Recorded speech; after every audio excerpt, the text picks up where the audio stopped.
Chapter 15. Rules are rules. 1980. If you tremble with indignation at every injustice, then you are a comrade of mine. Che Guevara. Although this chapter's events took place in the 80s, I'm going to start with one of my visits to Apatzingan in 2010. Pull over! A booming voice came from the police car behind us, guided by a potent halogen light. Why are they stopping us? I didn't do anything wrong. I'm not giving them a mordida, I told Martita, my cousin, who was riding in the car with me. Stop, please. Things are not the same anymore. Stop, Martita cried. Papers and registration. I don't think I've seen you before here, sir, barked the Mexican policeman, whom, if it wasn't for the missing button showing his belly, I could have sworn he had eaten an oversized watermelon. It had been a few years since the last time I visited Apatzingan. I'd been living in the US since the amnesty of 1987. Ironic, I thought. I felt like a foreigner in my own town. Here, but sir, why did you pull me over? I asked hesitantly. I remember how I'd seen Americans demanding their civil rights in situations like this. I remember thinking, only in America. I don't know you. What's your business in town? Said the policeman, one hand pointing the flashlight in my face and touching his gun with the other. Officer, I was born and raised here. I don't understand why you stopped me, I protested shyly. Then I thought, Americans don't know how good they have it. They can speak up and express their opinion, and the only consequence they'll get is a response like, "You're entitled to your opinion, sir." In Mexico, though, I knew I had to be submissive with authority figures. No fixed eye contact, no loud tone of voice, or assertive body language. If you violated one of these simple rules, you could get shot. That's how it was, and I guess still is, in Apatzingan. I've been raised that way. That's what people did. You don't question the way things are. You do what you're told, especially when the local cartel, one of the most vicious cartels in Mexico, is in charge. My childhood flashbacks were coming back like an unstoppable avalanche of unwelcome memories. Things were not that bad back in the 80s, I thought. I remember the first time I witnessed how small-time neighborhood criminals joined the mafia, whose sole purpose, they claimed, was to protect the family and the community of our hometown. That's how they got approval and popularity from the locals. I also remember the first time I saw the local enforcers in action. Freeze story. Okay, Senor Perez, last week was your last warning, said one of the mafia enforcers to the terrified middle-aged man.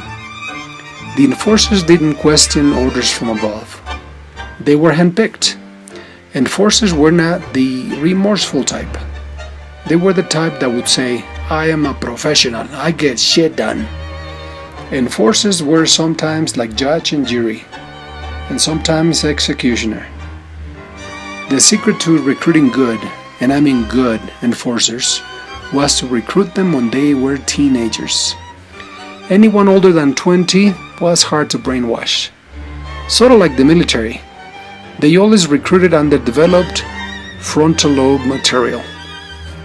Wait, no, not in front of my kids, please, cried Mr. Perez. The poor family man knew he had crossed the line when he had given his wife and his kids a beating. Whatever, the enforcer shrugged his shoulders. Get on the truck, commanded the young enforcer, not paying attention to the crying of the wife and the kids. Don't hurt him, please. He hit me, but I deserved it, pleaded the crying wife. Women around here were groomed from childhood to obey and protect their husbands. They were conditioned not to complain or to tell anybody when their husbands beat them, That's what a good woman had to do. Respect and honor her husband and tolerate his beatings. It don't work that way, senora, you know that, the enforcer responded. Enforcers were instructed to be nice and respectful to the victims. They were trained to get rid of the problem, in this case, wife beaters. No, please, we have 2 children, and I don't have a job. If you kill him, who's going to support us? Mrs. Perez cried louder. Rules were rules, though. The first rule, do not hit or abuse women or children. Women and children are to be cherished, respected, and protected. Second rule, no drugs were to be sold or used in a patsingan. Third rule, no stealing or public misconduct would be tolerated. Back in the 80s, it was just a couple of slaps to the perpetrator, and that was that. However, the new emerging mafia had drafted some new and improved rules. I say drafted because sometimes they would change the rules without telling anybody. They were not flexible. If the mafia boss got killed, somebody else became the boss. Then the rules changed. If a new group took over, then the rules changed. Rules were always changing. In 2010, the rules had evolved. There was no tolerance if people broke the rules. They paid dearly. It was as if things had regressed to tribal or medieval times. I had heard of Sharia law, but that was in another country, another continent, another world. Sharia law was simple, an eye for an eye. If somebody steals, their hand is cut off. If a woman commits adultery, they kill her.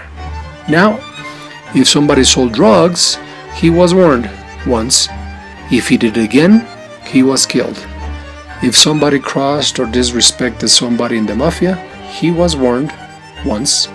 If he did it again, he was killed. Why were these rigid and intolerant laws being imposed upon the citizens of this town? I thought. Why is the mafia so protective over the town's citizens, but so cruel to other towns? How about all the drugs the mafia exports to the US? Don't they know they are poisoning people? Don't they know that drugs corrupt the fabric of society anywhere in the world? Enforcing the rules worked like this. If somebody broke the rules, an enforcer truck would come, pick the perpetrator up, put him on the truck, take him to a public place, have him bend over, then the ass slamming with a paddle began. It didn't happen that often though. People were fast learners. If that person did it again, the beating was more severe. If it happened again, they shot the rule breaker, otherwise heads or limbs would roll, literally. Back to my story. Somebody tipped the local mafia, the Los Zetas. The enemy has spies in a patsingan. We'll catch him though, the policeman said, bringing me back to the reason why he had pulled me over. Los Zetas, he continued, are bringing drugs to our community and we will not allow that. You can go now. The officer finally dismissed us. If somebody was caught using drugs, that was a whole different story. The drug user was taken to the rehab center for a minimum of 3 months, sponsored by the mafia, even though the mafia was the one producing and distributing the drugs to be sold outside of town. Once in the rehab center, the real indoctrination began.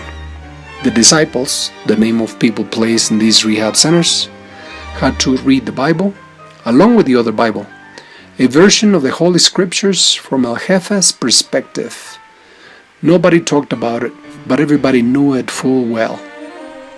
Everybody knew of someone who had been lucky enough to be indoctrinated.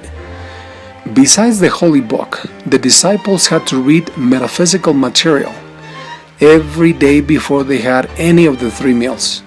And, more importantly, they had to watch the Godfather movies. Yeah, you heard me. The Godfather 1, 2, and 3.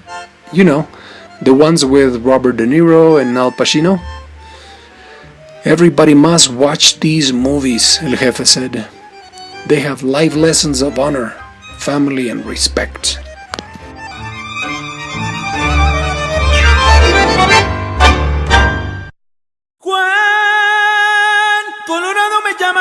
y señores de Michoacán. Ya hasta los más salidones al mirarme muchos se van.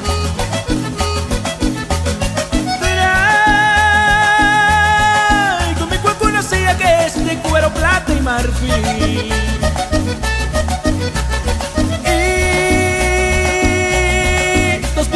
Siento para que quede rendir, que viva mi tierra Michoacán y deme charanda para brindar, que Juan Colorado ya está aquí, montado en su cuaco en huracán. Cuando me encuentro resuelto que de frente quiera pelear, con mi pistola y machete por mi suerte yo he de ganar.